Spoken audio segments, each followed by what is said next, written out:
The objective of this video is to show you how you can determine the displacement of a moving object using the velocity time graph. Before we begin, you need to be familiar with areas of common shapes and how to read graphs. So can we determine the displacement of an object using the velocity time graph? The velocity can be read from the v-axis. The time can be read from the t-axis. How about the displacement? Let us consider an object moving at a constant velocity of 4 meters per second for 2 seconds. To solve problems, it is normal for us to return to a formula that we are familiar with.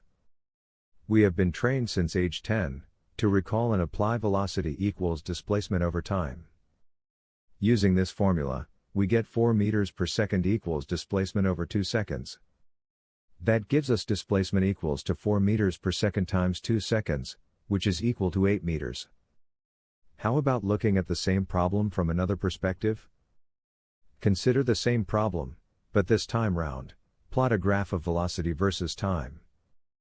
If we take the formula that we have used earlier, we get 4 times 2.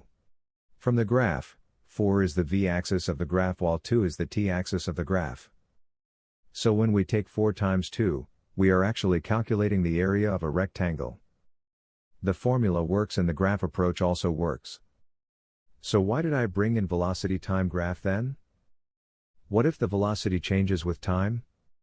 This time round, consider a moving object where its velocity increases from 1 meter per second to 3 meters per second in 6 seconds. The shape is no longer a rectangle. How do we solve it then?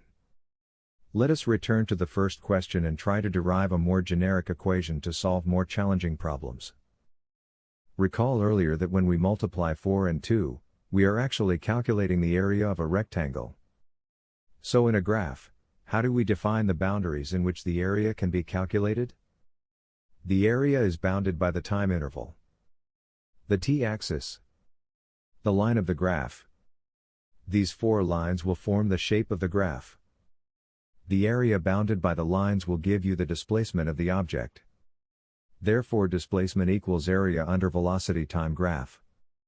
Let us use displacement equals area under velocity time graph to calculate the displacement of the object when the velocity is changing.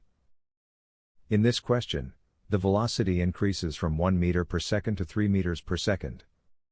Note that the area under the graph is the shape of a trapezium. Therefore displacement equals area under velocity time graph, which is the area of a trapezium. We use the formula to solve for the displacement, which is 12 meters. To summarize, formula is only applicable when the velocity is constant.